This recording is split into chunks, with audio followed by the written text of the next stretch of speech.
Aloha. As I've heard various people on the island speak today, reminded of a phrase that I have a tradition in my house. Because we're always so busy over the last 25 years, whenever my daughter or my sons, when they were both alive, wanted to leave me a message, they tape it on my mirror where I shave. And I was having a particularly tough time at one point years ago. And my daughter taped on my mirror a quote from Kierkegaard. He said, "Faith sees best in the dark. Faith sees best in the dark." When things look the most bleak, that's when we need faith. Faith in our family, faith in ourselves, and faith in our God. And I've seen just in the several hours I've been here so far, remarkable resiliency. Such an incredibly good people. Jill and I are here to grieve with you, but also we want you to know the entire country is here for you. That's not hyperbole. We mean that. The entire country is here for you. We just surveyed the damage. I want you to know, whatever it takes, as long as it takes. I look at your congressmen and senators and governor and lieutenant governor. We're going to get it done for you. But get it done the way you want it done, not get it done somebody else's way. No, I mean it. I don't want to compare difficulties, but we have a little sense, Jill and I, what it's like to lose a home. Years ago, now 15 years ago, I was in Washington doing Meet the Press. It was a sunny Sunday, and lightning struck at home on a little lake that's outside of our home, not a lake, a big pond, and hit a wire and came up underneath our home into the heating ducts, the air conditioning duct. To make a long story short, I almost lost my wife, my 67 Corvette, and my cat. But all kidding aside, I watched the firefighters, the way they responded. You know, there's an old expression. I grew up right across the street from a fire hall in Claymont, Delaware. And the expression is, God made man, then he made a few firefighters. You're all crazy, thank God. The only people who run into flames to help other people. And they ran into flames to save my wife and save my family. Not a joke. The smoke, and the firefighters here can tell you, sometimes smoke is so thick from the windows out, it was that thick inside the home. And we were insured. We did not have any problem. But being out of our home for a better part of a year was difficult. I can only imagine what it's like to lose your home completely, burned to the ground, and more importantly, all the things that matter to you from that ring he gave you when you were 19 years old, from that special letter that came for your son or your daughter, the little things that matter most, the album, the family albums, all of it is a touchstone to all the things we care about and lose. And many of you have lost more than just that. Many of you have lost family, not even sure where some are. I've had a similar experience. I was a young senator, being taken care of, not a joke, by Danny Inouye, who was my mentor. I was 29 years old. I wasn't old enough to be sworn in as a senator yet. And by the way, for 36 years, I was listed as the poorest man in Congress, so I didn't get there based on my income. And what happened was, I was down in Washington interviewing for staff. After I was elected on December 18th, before I was sworn in, and I got a phone call from my fire department saying they had to come home immediately. There had been an accident. A tractor trailer had broadsided my wife Christmas shopping with my 3 children. She was killed, my baby was killed, and my 2 boys were thought not to make it initially.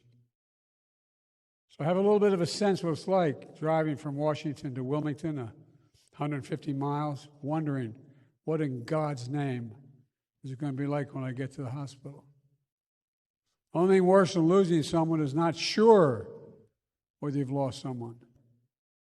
Not sure whether my heart goes out to Jill and I. It aches for you, those of you who are trying to determine whether or not the person who is missing and unaccounted for reasons that are devastating. What I've observed in my short time here today is the courage, the community, the sense of togetherness you have. This is not an ordinary community. It's a community based on faith in one another. I've watched. I've had an opportunity to get to know your governor. I know your senators, know your folks. What they said about who you are is true. It's true. And it matters. There's an Irish poet who wrote a poem called The Cure at Troy. There's a stanza in it that seems to be appropriate. It said, history teaches us not to hope on this side of the grave. But then once in a lifetime, that longed-for tidal wave of justice can rise up and hope and history rhyme. It's time it rises up for you all.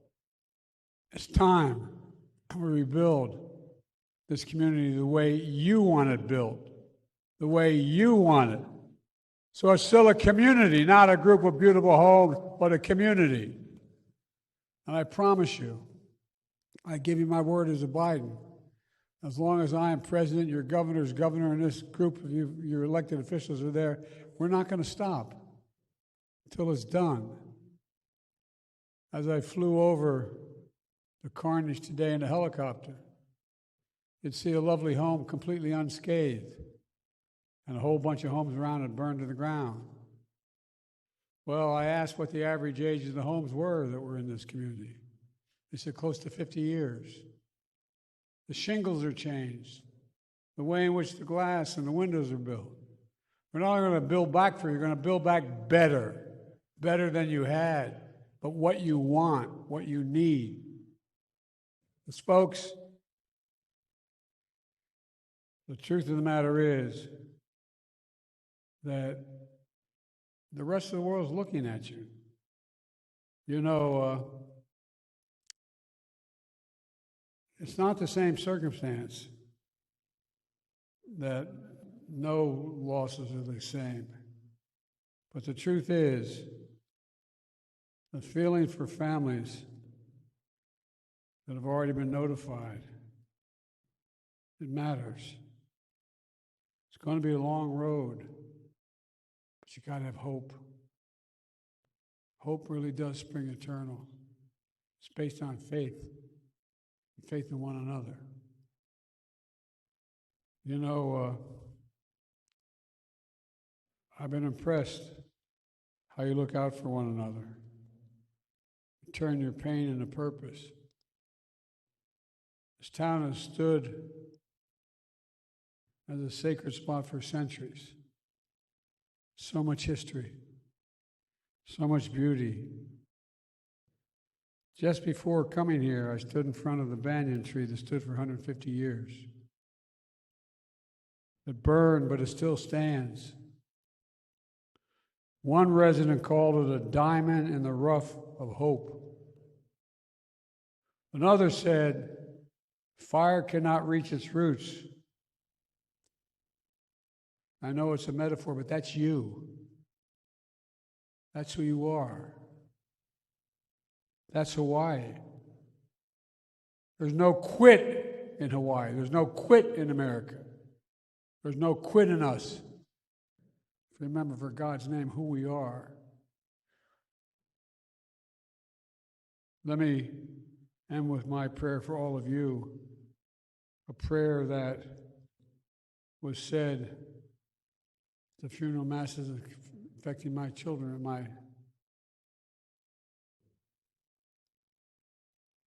It's based on the 91st Psalm in my church.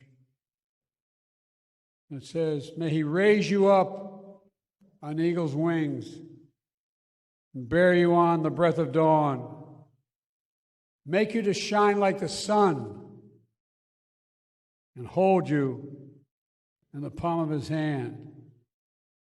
To you, the people of this island, who've shown such absolute courage, the nation stands with you. It really does. May God bless you all. May you find the faith to be able to endure what you have to endure. I don't want to do anything out of line here, but if anyone would like to speak with me when this is over, I'll stay around, because I just want you to know you really care. Not a joke. Not a joke.